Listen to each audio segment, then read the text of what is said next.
Vocês sabem qual é a doença que mais mata no mundo, né? Pelo jeito não, né?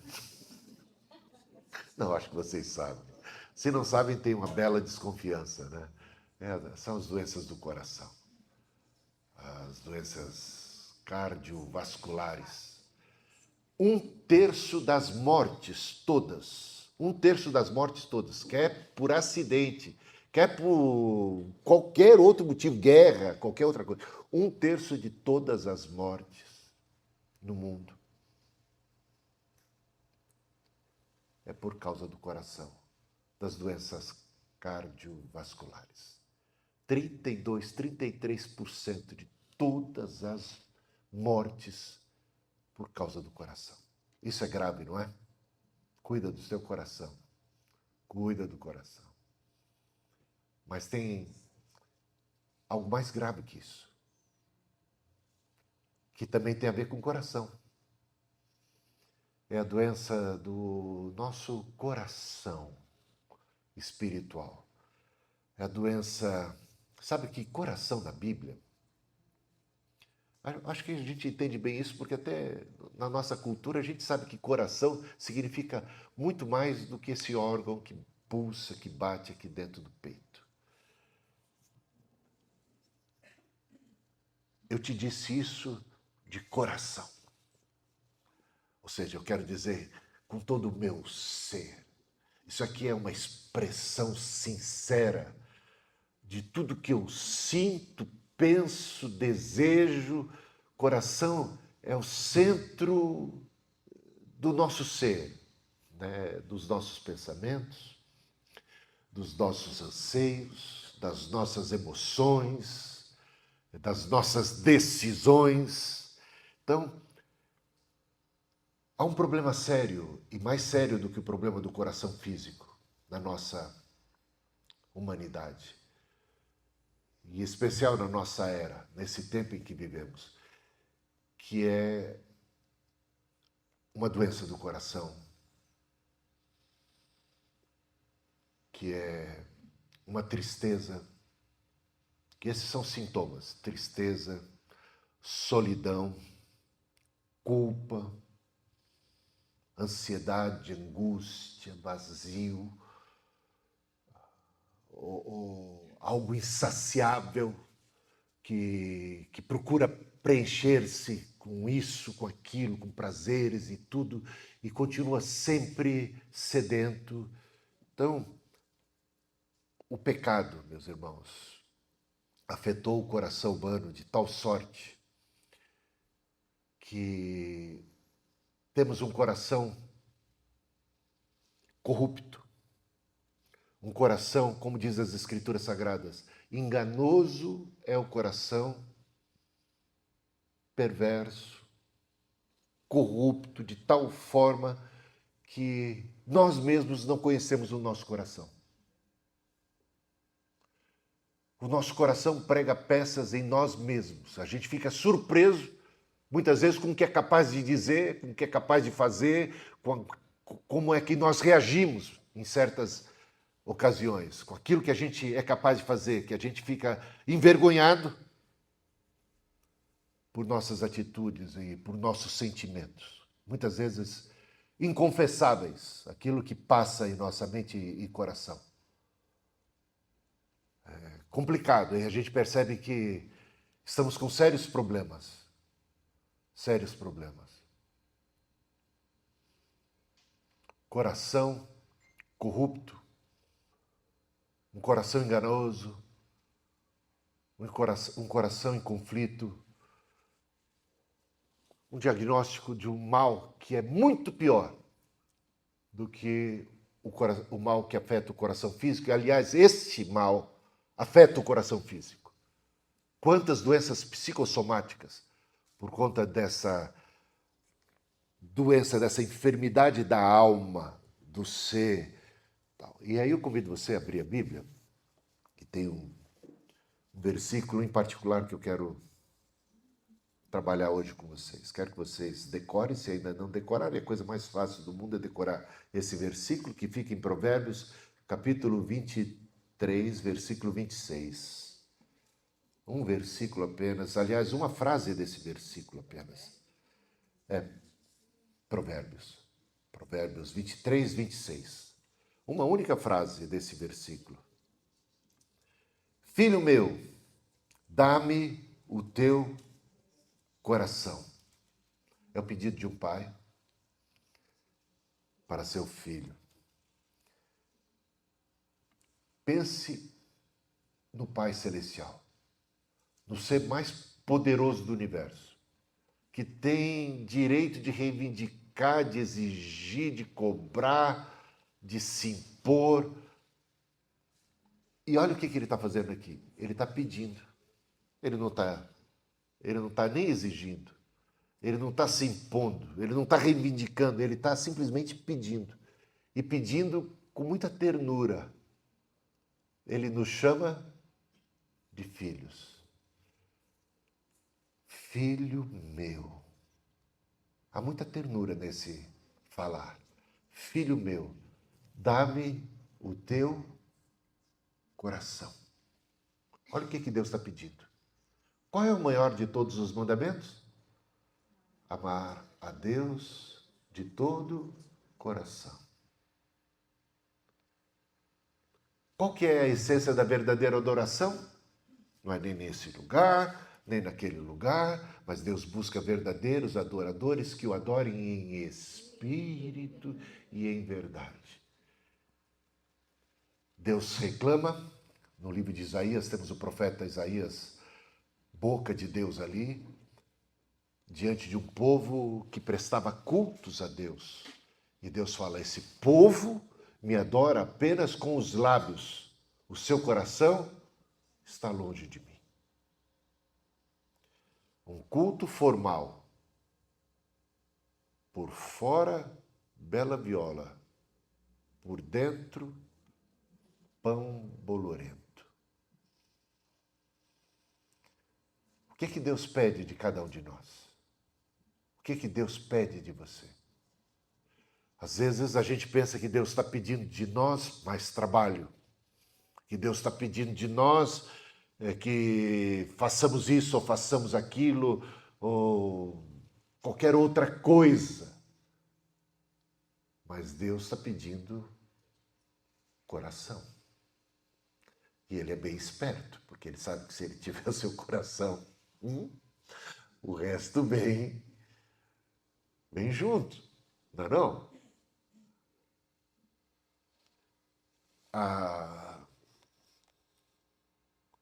Um rapaz está apaixonado por uma moça e ele faz de tudo para conquistá-la. Ele quer conquistar o seu amor, porque ele a ama. Porque ele a ama. Ele quer conquistá-la. E, de repente, ele conquista um beijo. Ele fica todo contente. Ele acha que isso é sinal do amor, mas, de repente, ele descobre que não passava de um beijo. Que ela, de fato, não o amava. Ficou, né? Como diz aí, ficou. Não acontece isso? Esse problema de ficar, porque às vezes um está apaixonado e o outro só está tirando uma onda, não é? Ficou. E ele ficou mais empolgado que nunca. Ela me ama. Meu amor está sendo correspondido. Porque o beijo e os abraços parecem sinais, né, de correspondência. Mas ficou num determinado nível. Só uma das partes realmente amava. A outra até pareceu amar. Teve atitudes de amor, de afeto, de carinho e tal, mas, de fato, sem coração. A gente entende bem isso, não é? Sem coração. Quando o moço descobre que a moça, de fato, não o amava, que aquilo não passou de uma coisa momentânea, ou só uma curtição, ai, qual que é a dor do coração desse moço? Alguém já passou por isso? Eu nem vou levantar minha mão, porque eu já passei por isso. Isso dói, gente.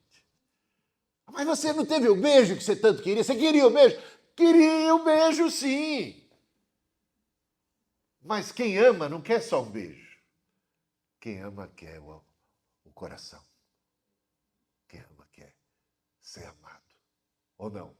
Ou se contenta em ter tudo? Pode ter casado.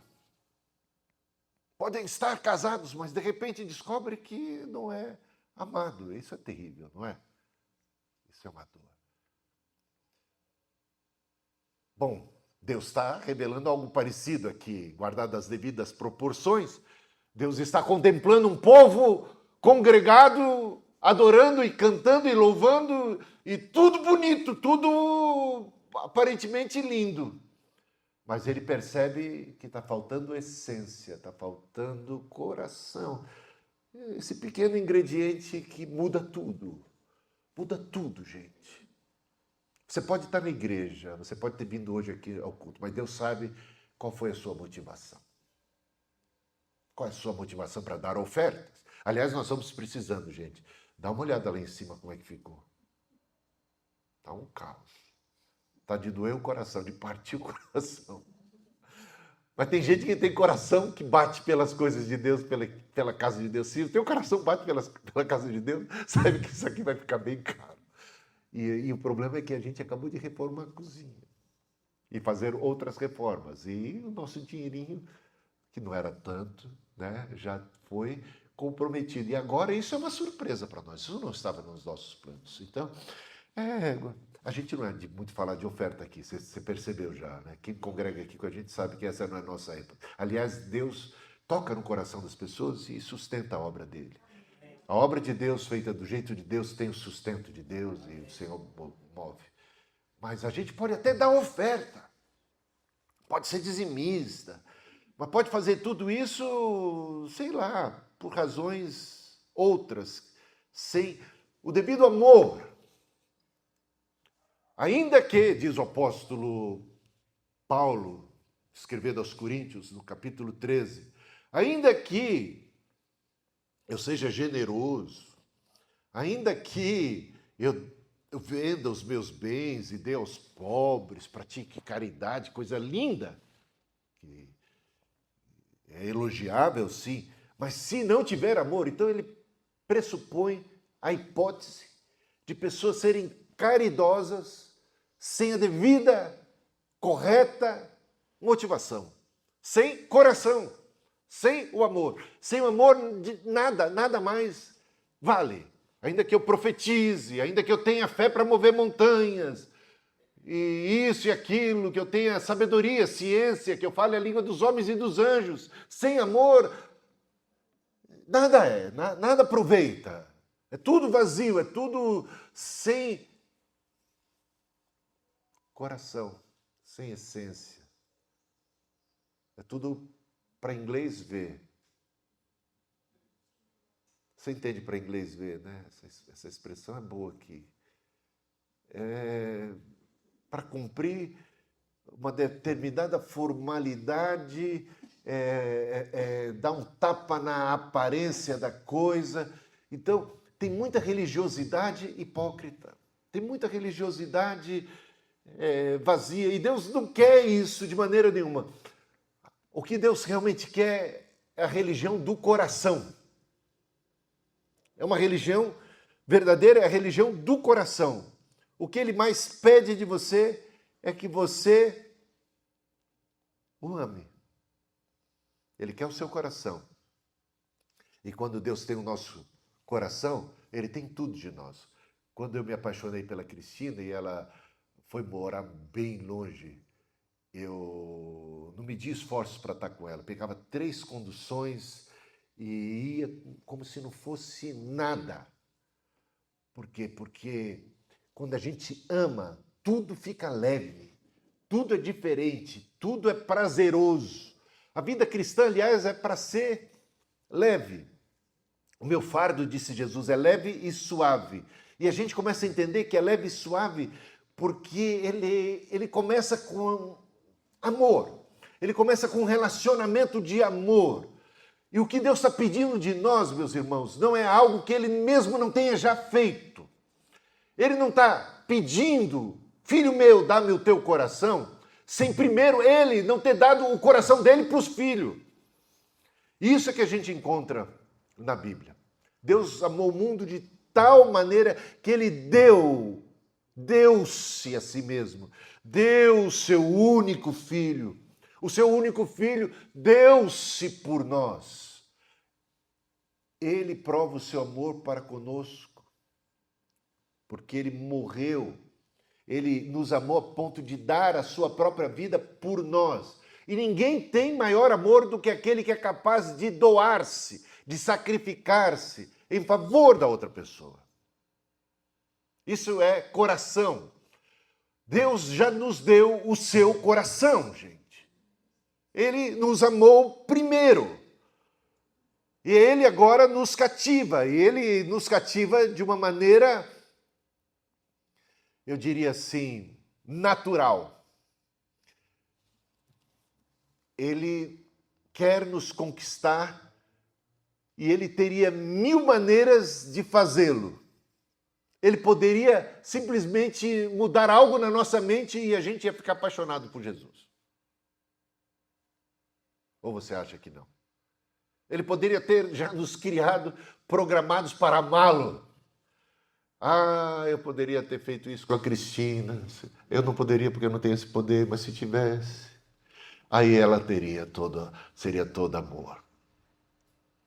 Nunca teria me dado um fora. Já me deu 1 ou 2, talvez 3. Não que eu não merecesse. Bem mereci. Não. Mas é um luxo de mulher. Bom, o que eu quero dizer...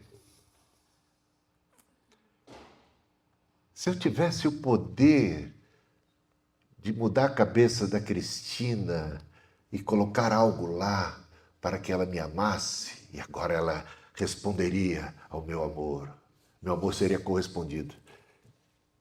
Eu poderia ficar contente no primeiro momento, mas depois eu ia perceber a artificialidade desse amor, não é?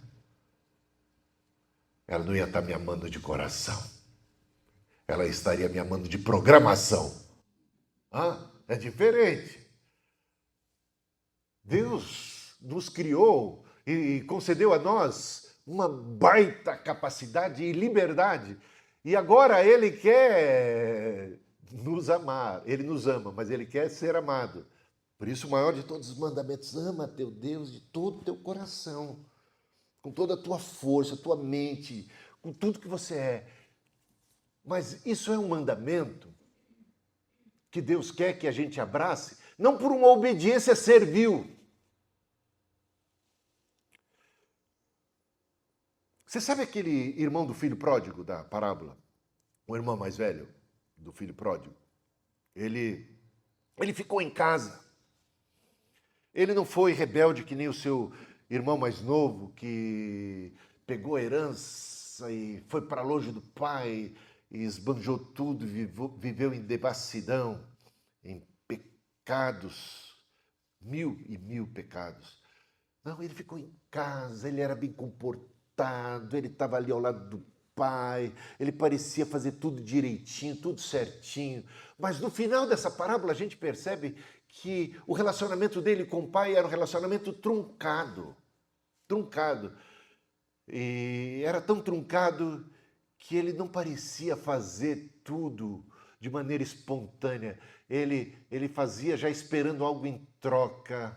Ele já procurava agradar o pai porque ele queria o favor do pai. Você sabe, esse toma lá, dá cá? Não é isso que Deus quer que a gente faça. Tem gente, às vezes, que está na igreja ou está na vida com um relacionamento truncado com Deus, achando que Deus está ali como um policial onipresente, cobrando e marcação cerrada e prestes a nos consumir. Então, passa essa pessoa, diante dessa visão distorcida de Deus, a agradar a Deus, mas não porque ama a Deus, mas porque morre de medo dele. Não é um relacionamento de amor, é um relacionamento de temor.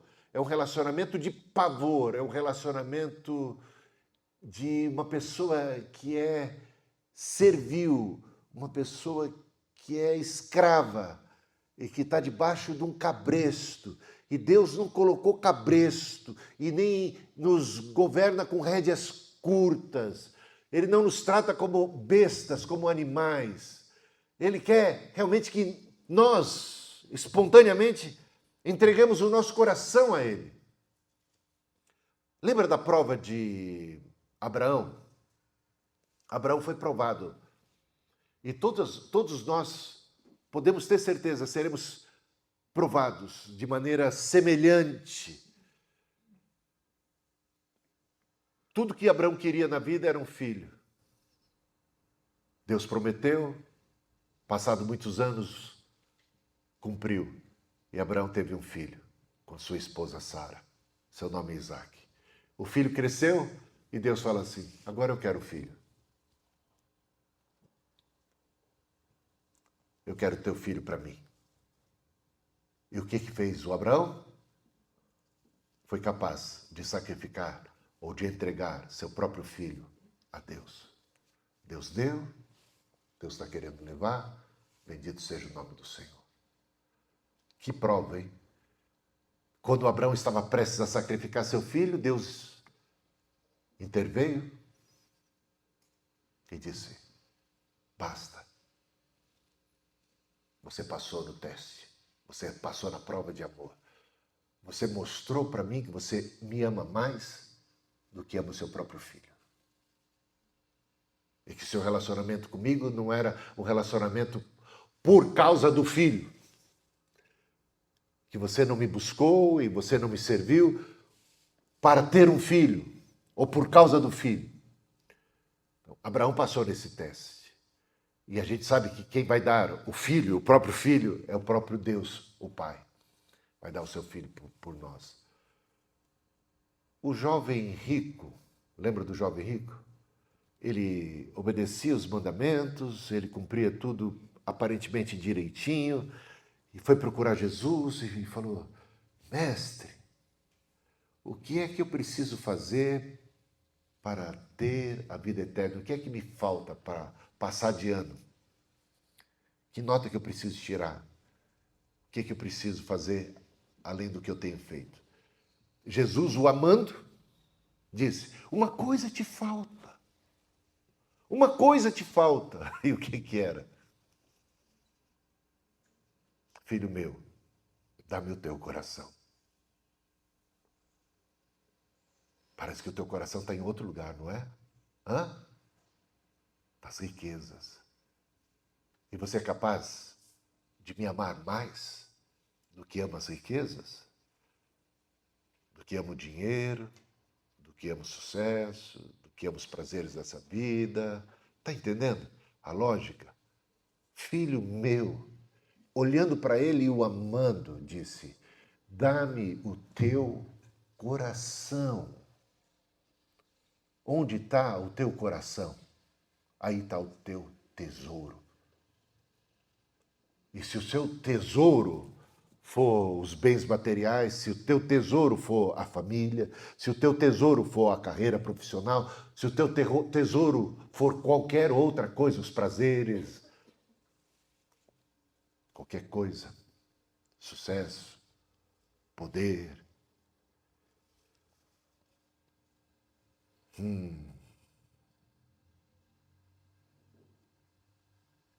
Filho meu, dá-me o teu coração. Deixa eu ver se eu tenho mais alguma coisa que eu faltei aqui. Que eu fiz o esboço e não segui nada daqui. Foi tudo na minha cabeça aqui. Foi de coração, gente. Eu acho que eu falei o que eu tinha que falar. Do coração procedem os maus pensamentos, disse Jesus. Todas essas coisas más que vêm de dentro contaminam o homem. Enganoso é o coração. O problema do ser humano não está apenas no comportamento. Não é a atitude apenas, mas é a essência. O que está por trás, qual que é a força motriz e tudo isso. Pelo jeito eu falei tudo que eu tinha que falar, gente. mesmo de cabeça assim. Não tem mais nada para dizer para vocês não, podem ir embora. Tá bom?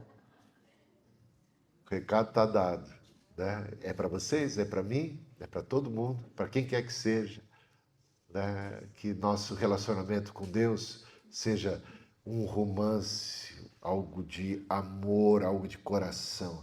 Ele nos amou integralmente, perfeitamente, ele já se deu, não está pedindo de nós algo que ele mesmo não tenha já dado, e cumpre a cada um de nós, porque ele está à porta e bate. Ele está à porta e bate. Com toda a gentileza de um cavalheiro gentil, ele não arromba a porta, ainda que tivesse direito de entrar por ela como quisesse. Ele te respeita. Ele te ama. Ele te quer. Ele te ama primeiro, mas ele quer ser correspondido. Tudo que ele quer de você é o coração. Mas saiba que depois que a gente dá o coração para Deus, entrega teu caminho ao Senhor, confia nele, o mais ele fará. Todas as demais coisas acabam se encaixando perfeitamente na vida. Busca, em primeiro lugar, o reino de Deus e a sua justiça, as demais coisas são acrescentadas. Você entrega o coração a Deus e você vai experimentar prazer, você vai experimentar alegria, você vai experimentar a cura do próprio coração ferido. Aquilo que a gente falava, dessa doença do coração, é porque a gente está no comando dele e a gente está caído, a gente está falido como ser humano. A gente precisa de socorro, de ajuda, precisa de um médico, e esse médico é Jesus. Ele prometeu dar para a gente um novo coração. Um novo coração.